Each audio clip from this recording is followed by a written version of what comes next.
is Anita, sorry, and I'm gonna present today for you, sorry guys, TechRank, which is a project I worked on during my master thesis at the CYD campus that I'm happy that Julian extensively introduced. And yeah, it got recently published in the Journal of Alternative Investment, thanks to Loic mainly, so thank you very much also for that.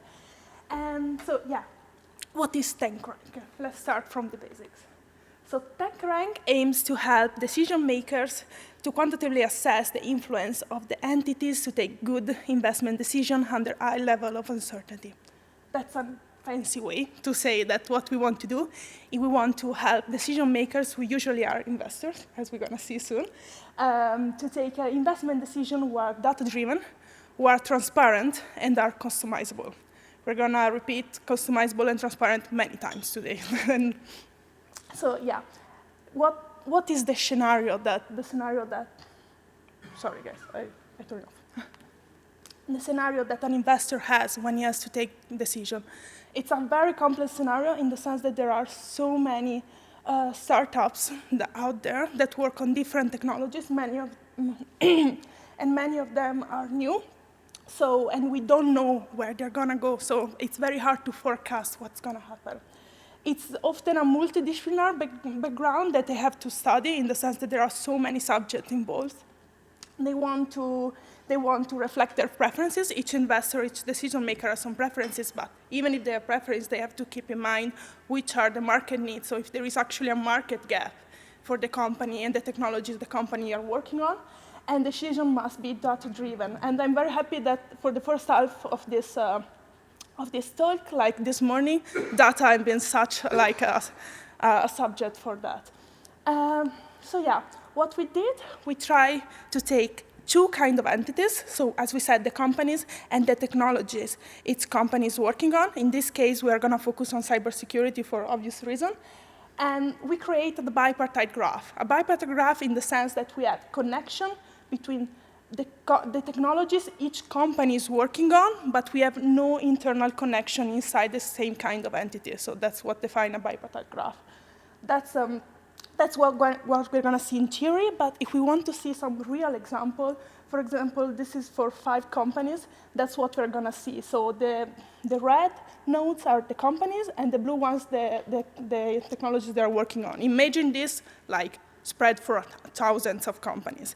And a nice fact here that we can see immediately is that there are some technologies that the majority of the companies are probably gonna invest in, the most important ones, but also some others that kind of identify the company and where the company is going, especially for startups, we see like very unique technologies they work on.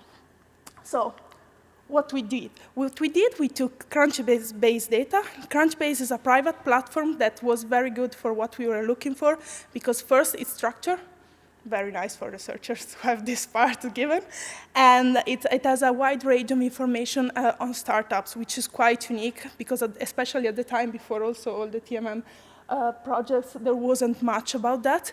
The only problem is that it doesn't contain time series. So our algorithms we developed, TechRank is a Markov chain, but it's not a Markov chain in terms of time. So we took a snapshot of the market, so that's one of the main limitations, and we created a Markov chain in the sense that the TechRank, each step of the creation of the rank depends on the previous one, but not a Markov chain in terms of time. And the intuition behind what we created starts from another paper from Klein and Millar about the visitor circle of Wikipedia. And the idea is that as every recursive algorithm, we have a starting point. And the starting point for us was the degree of the node, so the number of neighbors. And then at each step, we kind of try to encapsulate the influence of the neighbors inside the node. And what we have a kind of effect for each at this step. The influence goes neighbor by neighbors and arrives until all the graph with the next steps. And the algorithm stops in the moment we have stabilization. So the stabilization is the termination method that we use. And one thing that is very interesting about the process, and it's something that took a lot of effort for us to kind of account, is the fact that at each step, the rank of a node can increase or decrease depending on the fact if the technologies a company is working on, or also vice versa, we can see the thing from both sides, kind of create a structure of cooperation or competition. What I mean here is that, for example, if we have a company that works on a very unique technology, okay, very nice, it's something new, but at the same time, there is no research background in the sense that there isn't someone else working on it, so you are alone in there. So in that case, that's not so good. But at the same time, if there are too many companies working on the same technologies, there is no market gap again. So what we try to do with our joint probability, we try to encapsulate the fact that we have to do coordination and competition, and that was a bit hard to balance. So at the end, looking at a bit of math, that's what we try to do. As I told you, as a starting point, we have the identity matrix. This ham that you see there kind of explains which are the neighbors of each node.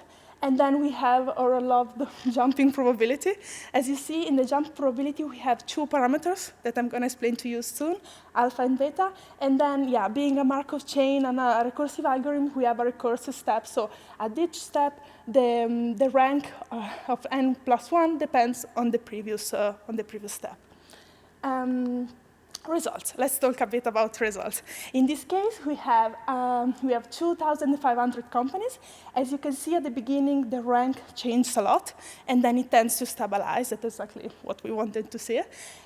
But apart from the fancy graph, something that we actually managed to see, thanks to Loic mainly, is that after a couple of years that we created the rank, we saw that the companies that have an high rank, that were like, that the algorithm said, hey, they have an high rank, have a high probability to receive funding in the future. So we actually see a reflection in the market of what we studied. But let's talk about the customizable part of the algorithms. As I said to you at the beginning, what we try to do, we try to create also something that the investor can customize in the sense that they can say, hey, I'm interested in this side, how can I include them? And we choose to include them in the parameter optimization part. The reason is that we didn't want to make the math too much complex, because again, we wanted something that was transparent. So instead of changing the recursive step, we try to encapsulate in alpha and beta, which are grid search, so in the optimization part of the parameters, the inclusion of exogenous factors. We try with two exogenous factors, the previous investments that the other investors has done in a company and the closeness of a company, but they're just two examples. So for example, an investor might say, hey, I want to invest in a company where other investors has invested, or I want to learn or want to invest in a company that is in Zurich, or I want, I don't know, a company that is invested in certain social aspects. So the good part is also we could include in our parameter optimization part both qualitative and quantitative factors, which is something that we didn't see much in research before. So yeah, there is further research to do, especially for the inclusion of these exogenous factors, because we had some examples, but there is much more that we can do, depending especially on the data we have. And again, we get to the data problem we were discussing before. And yeah, it's very exciting actually to see the fact that we could actually at least in part include in research and in decision makers something which is actually data-driven. Yeah, and then the time series, as we said at the beginning, that would be something very interesting to include. And yeah, so as you said, to create an optimal portfolio strategy, or as we were discussing yesterday with Elizabeth, at least for part of it, like, at least to help in parts of the decision making. So yeah, as a conclusion, we could say that this TechRank is a first step towards a new data-driven investment strategies that we hope could help in the future, something which is sufficiently transparent. Of course, it's an algorithm, so it's never 100% clear, but we try to stay as simple as possible. And yeah, one important thing is that we applied it for cybersecurity, but it's extendable to any fields depending on the data we have. So yeah, thank you for your attention. Yeah.